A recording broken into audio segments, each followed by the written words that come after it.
Herzlich willkommen aus dem Löwenhotel in Schruns, eines von 6 Hotels der Firmengruppe Liebherr. Mein Name ist Sebastian Höffner und ich darf heute mit verschiedenen Gästen auf das vergangene Jahr zurückblicken. 2024 war für die Firmengruppe nicht nur aufgrund des erneuten Rekordumsatzes von über 14 Milliarden Euro ein Jahr des Jubels, sondern auch das 75-jährige Jubiläum wurde weltweit gefeiert.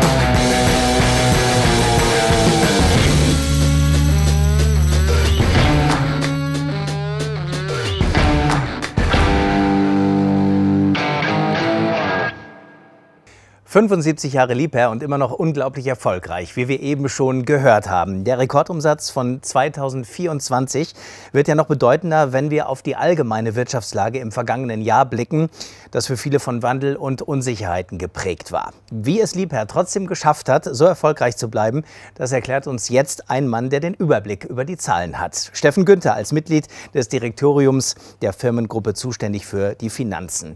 Herzlich willkommen, Herr Günther. Hallo, Herr Höffner. Was sagen Sie? Das Jahr 2024, haben wir gerade gehört, ist von einem Rekordumsatz geprägt. Wie würden Sie es in Ihren eigenen Worten zusammenfassen?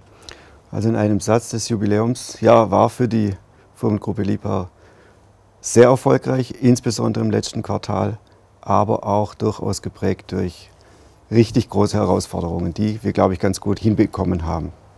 Dann lassen Sie uns genau darüber mal sprechen. Welche Herausforderungen waren das und wie lief es dann letztendlich auch in den 13 Produktsegmenten von Liebherr? Die Firmengruppe Liebherr ist sehr diversifiziert und insbesondere in den Bereichen Hausgeräte, Mischtechnik, Turmdrehkrane mussten wir Umsatzrückgänge verzeichnen, wurden aber, Gott sei Dank, und deshalb auch das erfolgreiche Jahr, erheblich kompensiert, überkompensiert durch andere Bereiche.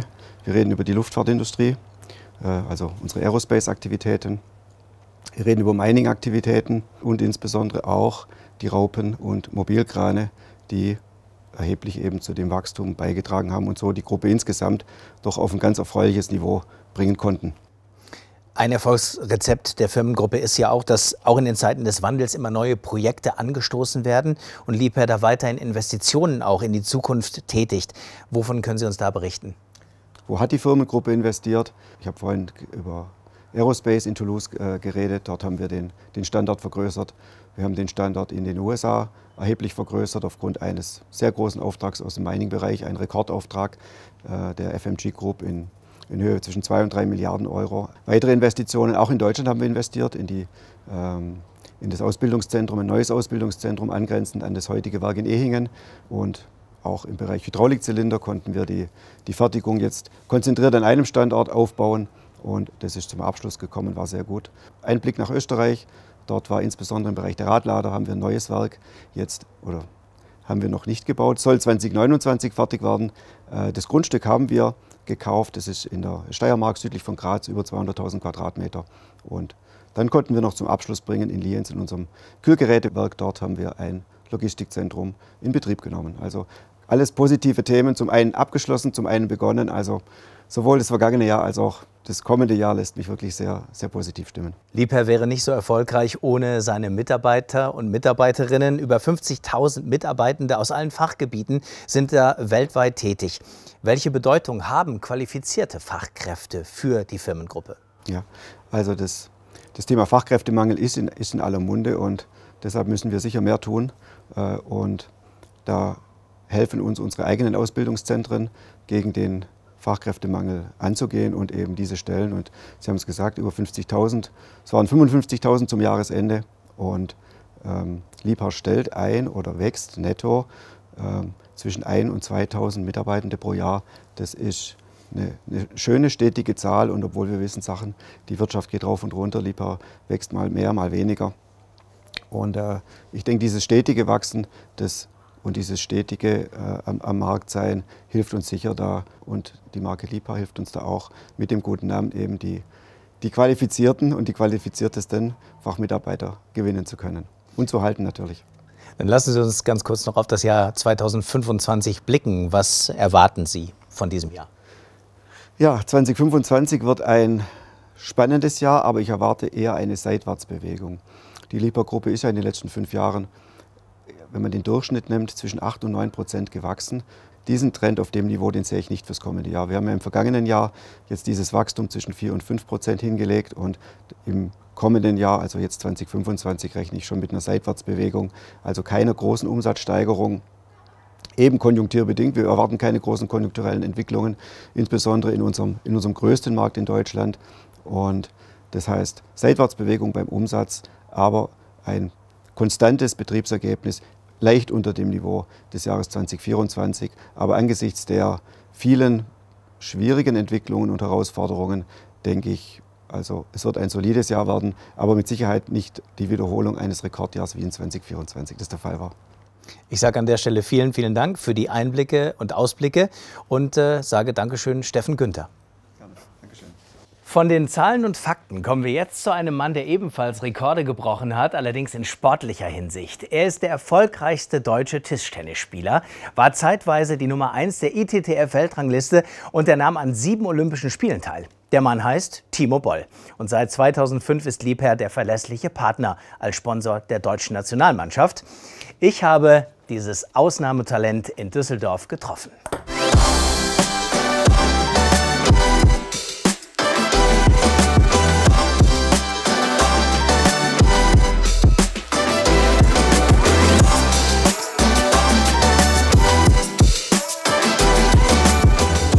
Timo, 2024 die Olympischen Spiele in Paris, dein letzter internationaler Auftritt für Deutschland. Wie hast du den persönlich erlebt? Ja, Paris war natürlich schon irgendwo ein Wechselbad der Gefühle. Sportlich vielleicht nicht ganz so gut gelaufen, wie wir uns das gerne erträumt hätten. Gerade für mich bei meinem letzten Auftritt wünscht man sich natürlich auch ein sportliches Top-Ergebnis, aber habe natürlich trotzdem tolle Momente dort erlebt, gerade nach dem letzten Ballwechsel, die Standing Ovations. Das war schon sehr emotional und ja, da erinnere ich mich natürlich sehr, sehr gerne dran. Jetzt hast du dich entschlossen, deine Karriere zu beenden, hast grandiose Erfolge gefeiert, sowohl im Einzel als auch im Doppel. Im Nachhinein, was waren die ausschlaggebenden Faktoren, die dich zu diesem Schritt bewegt haben? Ja, ich meine, ich habe ja jetzt ein paar Jahrzehnte sogar gespielt, viel, viel länger, als ich das erwartet hätte. Und ich bin natürlich überglücklich, überhaupt so lange auf dem hohen Niveau spielen zu können. Und ja, aber klar, im Laufe der Karriere passieren Verletzungen. Am Ende lässt man natürlich auch ein bisschen nach. Das macht mir natürlich auch ein bisschen zu schaffen, nicht mehr dieses hohe Niveau einfach zu erreichen. Und als Perfektionist ist damit gar nicht so einfach umzugehen. Aber ich bin mit mir im Reinen. Ich habe eine tolle Karriere, glaube ich, gehabt. Und irgendwann muss man einfach auch loslassen. Wenn du auf diese beeindruckende Karriere zurückschaust, was ist ganz besonders hängen geblieben? Was hat dich ganz besonders geprägt? Die schönsten Erfolge waren eigentlich immer die mit dem Team, vor allem die in der Nationalmannschaft zum Beispiel, die erste Olympiamedaille in Peking. Das war was ganz Besonderes im Land des Tischtennissports natürlich. Oder auch ja, der Vize-Weltmeistertitel im Doppel mit Christian Süß in Shanghai, als wir im Halbfinale die Favoriten geschlagen haben, vor, ich glaube, 15.000 Zuschauern, wo wir einfach so gespürt haben, wir harmonieren so gut, wir wachsen über uns hinaus und das hat man nicht allzu oft in der Karriere und deshalb sind das ja ganz besondere Erinnerungen. Jetzt lass uns einfach mal einen Blick in die Zukunft werfen. Wie stellst du dir ein Leben abseits der Tischtennisplatte vor? Was ist für dich so das Nächste, was ansteht? Ja, ich würde natürlich schon gerne dem Tischtennissport in irgendeiner Funktion erhalten bleiben. Aber für mich zählt jetzt auch erstmal ein bisschen mehr Familienleben. Ich meine, ich war die meiste Zeit 300 Tage im Jahr unterwegs. Das war nicht so einfach, gerade für die Family. Ich habe zwar immer versucht, die häufig mitzunehmen, aber meist dann doch sehr, sehr viel einsam unterwegs. Und man baut sich klar so eine kleine Familie im Sportlerkreis auf, aber es ist dann doch nicht das Gleiche. Und da freue ich mich einfach, jetzt ein bisschen mehr Zeit für die Familie zu haben. Die Firmengruppe Liebherr hat ja in deiner Karriere auch eine große Rolle gespielt. Welche besonderen Erinnerungen hast du da? Ja, ich meine, wir Sportler sind natürlich erstmal unheimlich dankbar, einen Partner zu haben, der so lange den Tischtennissport unterstützt, unsere Nationalmannschaft. Und es ist nicht nur diese Unterstützung, sondern auch die persönliche Bindung. Ich meine, wir haben damals auf der Bauma in der Mulde ein Tischtennisspiel mal veranstaltet gegen Österreich, was ja, für viel Aufmerksamkeit gesorgt hat und das uns natürlich auch viel Spaß gemacht hat. Timo, dann danke ich dir ganz herzlich fürs Interview und genau dieses ganz besondere Match, das schauen wir uns jetzt nochmal an.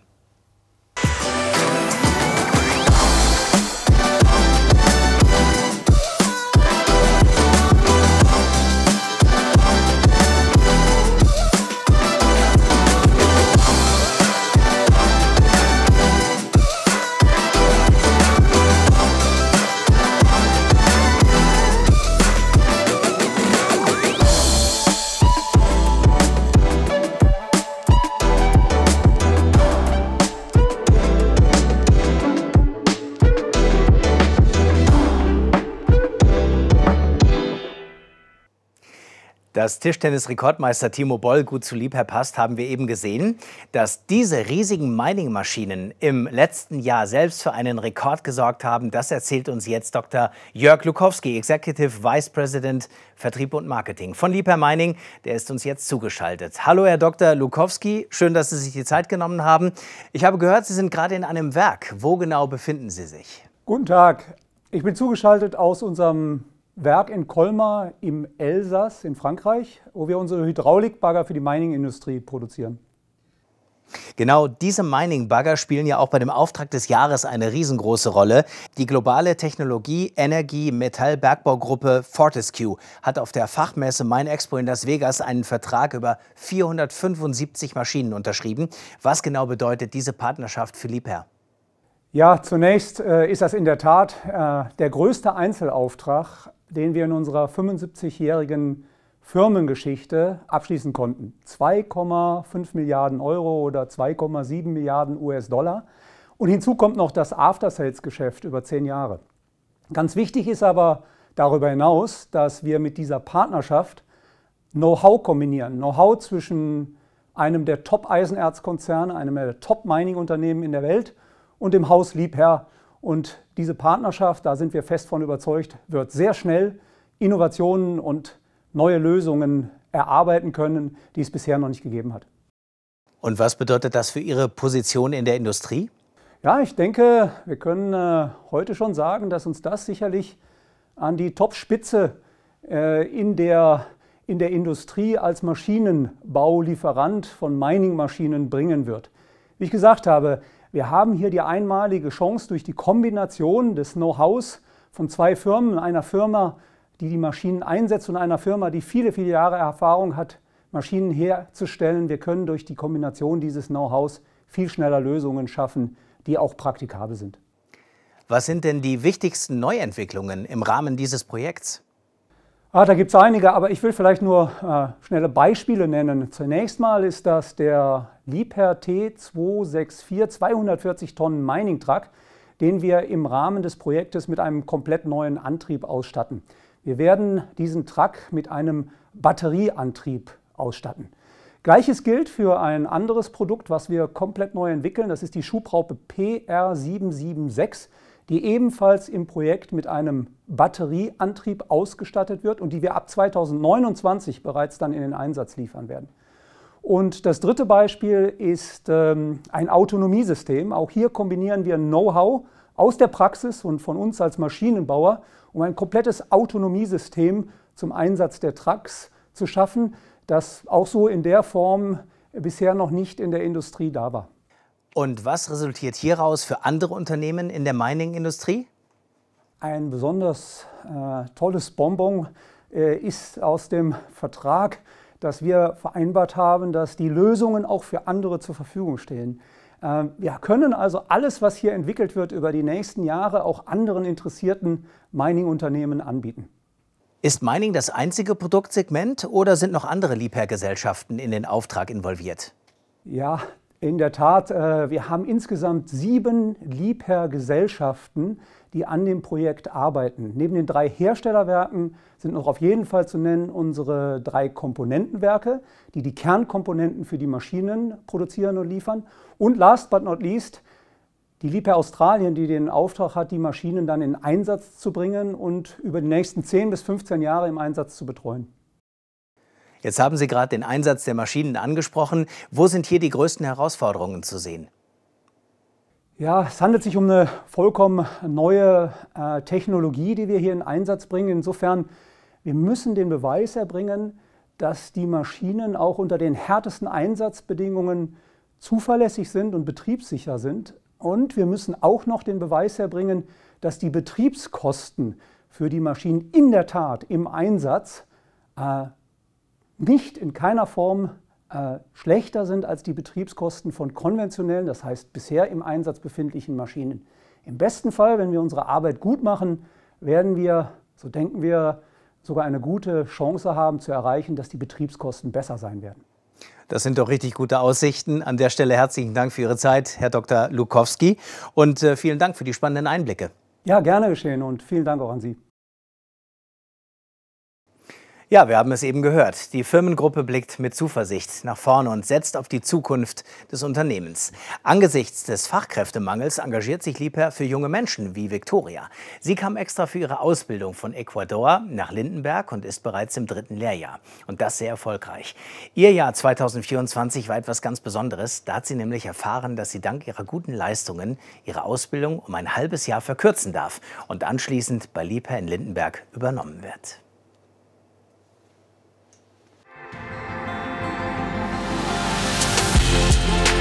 Ich war in Ecuador im letzten Schuljahr, als ich den PAM-Programm von GIZ entdeckt habe. Dann habe ich mich beworben und ein Jahr lang vorbereitet, nach Deutschland zu fliegen. Es gibt auch Liebherr in Kolumbien, das ist sehr nah dran. Und dann habe ich gedacht, das ist eine große Möglichkeit für mich. Erstmal ist die Sprache ganz schwierig. Ja. Das war eine große Herausforderung am Anfang, weil hier gibt es auch einen Dialekt und das wusste ich gar nicht. Das war echt so etwas Neues für mich.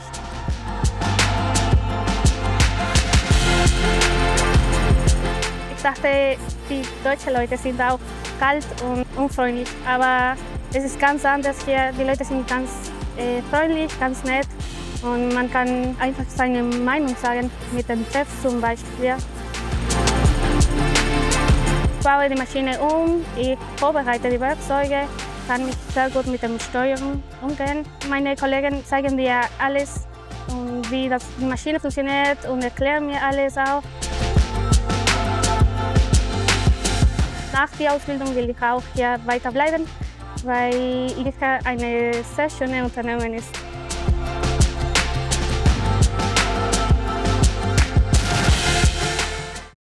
Viktoria ist nur eine von sehr vielen engagierten Auszubildenden in der Firmengruppe, die zum Erfolg des Unternehmens beitragen. 2024 war, wie wir heute gehört haben, für Liebherr ein sehr erfolgreiches Jahr mit vielen Rekorden. In diesem Sinne, auf das neue Jahr. Vielen Dank für die Aufmerksamkeit und bis zum nächsten Mal.